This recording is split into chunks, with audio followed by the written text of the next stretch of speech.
Howdy and hello, I'm Dough. Hope you're doing good. And today we have a cannon build. I know I have the bow equipped. Give me a second. All right. You're ridiculous. By the way, if you didn't know, you can use loadouts. I've had a lot of folks saying that they had 70 hours in the game, 40 hours in the game. They had no idea. You can use loadouts. So use those. If you plan on playing multiple weapons or having multiple builds, it's very nice. So I got cannon, cannon farm. Oh, we'll do cannon. This is like my more damaging class we got going on. So for the weaponry, we have this. This is what we're working with, right? Speed, heat, high spirits, inversion attack, which sucks, not a fan. Thread thrift, speed charge, desperation, and more thread thrift. By the way, you cannot change the inversion attack if you want to land on this cannon. So that's what we had to deal with. But this is my tree. If you have a more optimal way to get there, fantastic. In my case, this is what I went with. We started here. Went to the right, left, up, dag right, down, right, boom. And you don't go to this nerd right here, by the way, because you can only carry over 3 inheritables, cells, mods, however you want to phrase the buffs. So we avoid that, because see how all these other ones have 4 grayed out rectangles? See that? This one didn't have that. So if you take this route, you're going to be losing a buff you may want. And I don't know quite yet if thread thrift 8% is better than speed charge 19%, because actually thread thrift 11% does give you more damage than speed charge 19%. Just fun fact from my testing, at least. Could be a bad tester, but yeah. So anyway, that's the cannon we got going on here. Very fun, very long beam time, and this is basically the weapon that the Godhand wishes it could be. And I mean that wholeheartedly. Now, as for the armor, path kimono, by the way, so you'll be taking a lot more damage if you're in desperation, which I currently am. But I like this because you need deaf ears. Cannon is it's so much more valuable when you have deaf ears, which is what the helmet has. Solar protection, which just gives you more damage during the daylight hours. Self-control for stamina, even though you don't really need stamina on this weapon, which is kind of nice. Desperation makes you take more damage, but you deal more damage, just base. Then you got another gloves, which are basically only used for desperation. The other buffs are kind of meh. Pants, battle spirit, more damage versus enraged monsters. And then your feet, which I don't know of a better feet to be wearing.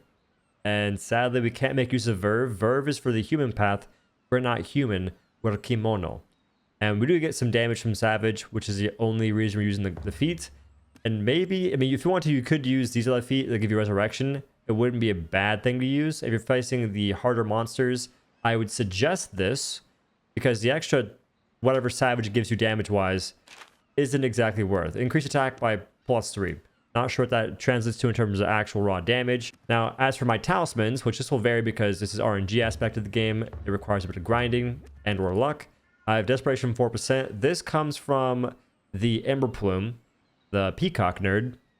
You can get a 4%, you can get 2% and stuff like that. Then I have Final Blow. Only works when monsters are toppled. I think they all have their topple animations. When that triggers, you get Final Blow and more damage. I don't think it triggers on traps. Could be wrong, though. Desperation. I get Health Boost +2, just more health. Desperation 2%. Another one of those. And then lastly, another Final Blow.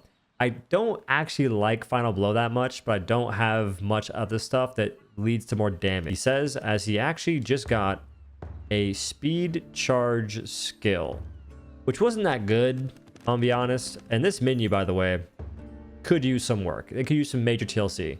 Speed charge 5%. I think my thread thrift is actually better than that. So I'm actually gonna go thread thrift because for some reason thread thrift is just a better skill. So speed charge, thread thrift.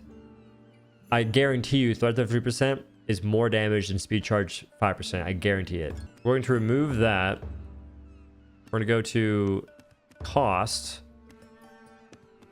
Ascending. Wrong one. Good job, Dale. You're cracked.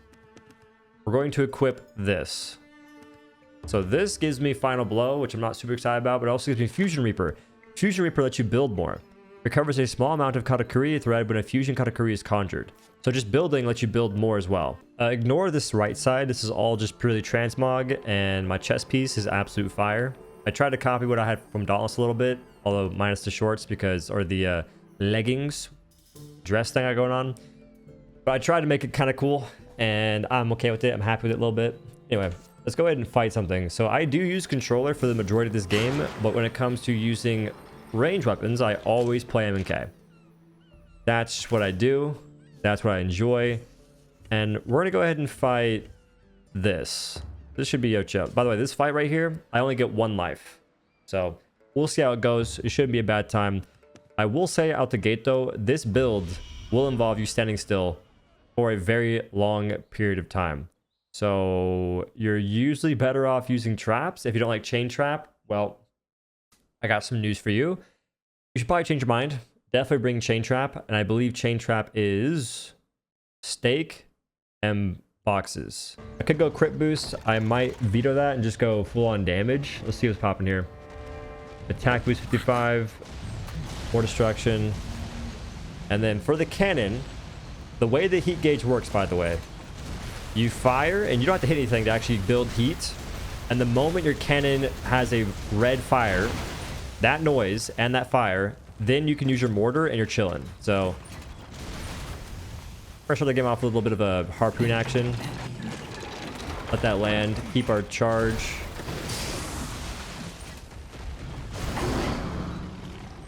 Monsters Madge. Usually I'd have 2 of these down before I do anything, but we're just doing really good with this. Place our chain trap. Should hit the monster. We'll place right here. Might get hit here.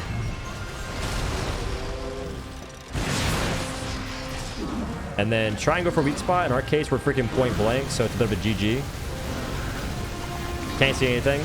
Definitely not the most ideal situation to be in. But we're putting in some damage. That miss? In a way. Using the spring trap is... Okay, well.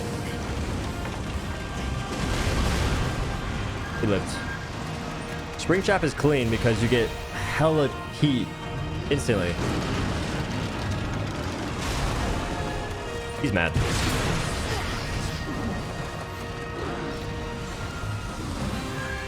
So this one might be rough because he's going to finish that trap before I actually even get to start it. Close to it, at least.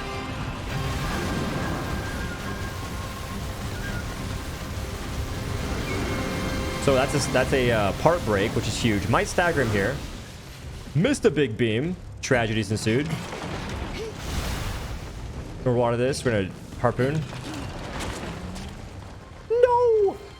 That's true. No, dude. If I harpoon right there, I can keep him in place for a little bit, and then I can get one last charge of my cannon and have a full beam going to the next fight.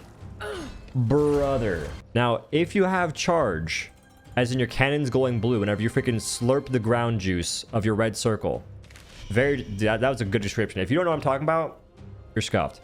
That was a great description, actually. I'm happy about that. But if you have charge, do not TP.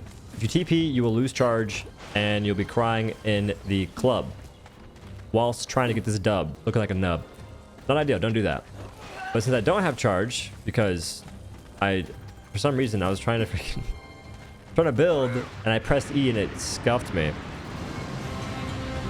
Now, you could build a chain trap right now. Wait, speaking of things, these nerds will grief me. Being a cannon, you get griefed hella hard. Okay, this move is from Monster Hunter. I've seen some Twitter clips. It's very convincing. It can one-shot you. Don't get one-shot. Not ideal.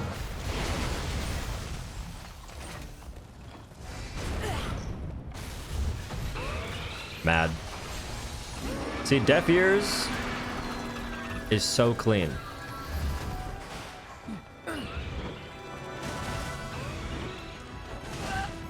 Or freaking honk honk. Like I've been attacked by a clown. Now I'm scared.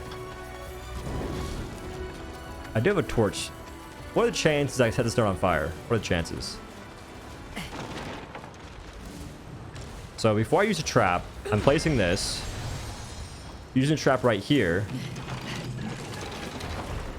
I could have built a chain trap. Hope I'm not out of my circle. I'm not, thank the Lord.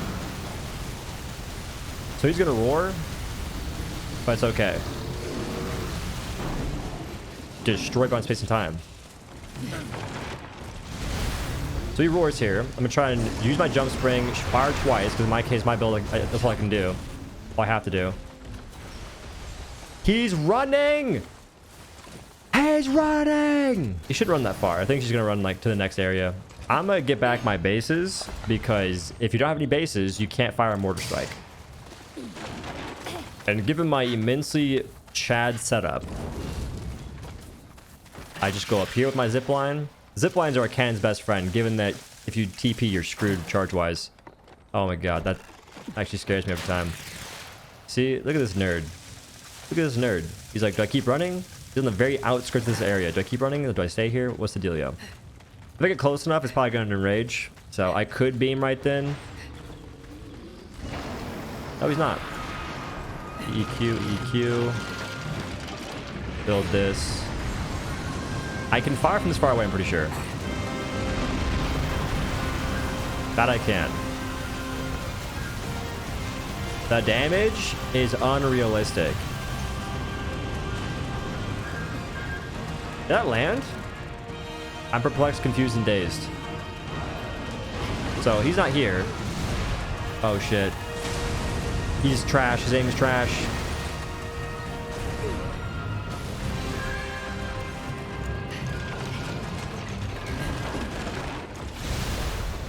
Can you please stop running away?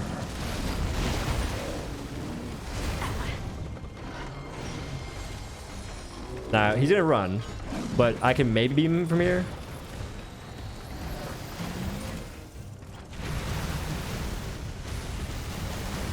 So as you can see, the cannon is a little crazy.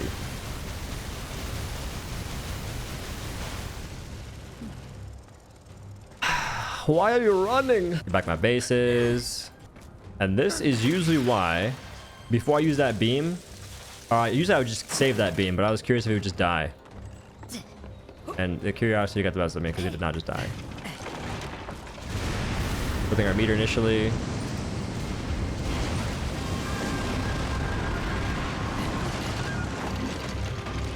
How low is it?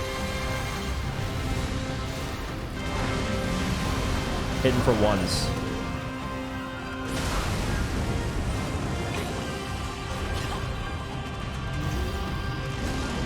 There's no way I missed that. Okay, it's dead. There's no way I missed that mortar strike. That is definitely something you gotta keep in mind. The arch on that thing can be a little wild at times. So one change I proposed, I'm not sure if anyone's ever heard it, but I've definitely proposed it myself at least. And that was, if a monster has a skull icon, which means its HP is relatively low, I'm not sure what threshold that is, but if it has a skull icon, it shouldn't be able to run. That's just my thoughts, personally. Because after a while, 159, see? Cannon's crazy. After a while, it can get a little tedious having to chase down a monster. It's like, oh, it's 1 HP. Like right there, it was like probably less than 1,000 HP. So that's just me. What do y'all think? In any case, that is the cannon. Let me know if I should do more videos like this for other weapons. If you want to see some more cannon gameplay, I do stream at twitch.tv/OhDough. And hopefully you enjoyed. I could make a cannon guide, but again, the weapon is very one-dimensional. It's fun though. Actually, it may look like, oh, this guy's just standing still, but it's more of a thought process. Like, what can I do? When can I do it? And how much can I get away with? And you can dodge out of the beam, by the way. I didn't really have to do it much because I'm a god. But yeah, appreciate y'all for watching, and thank you.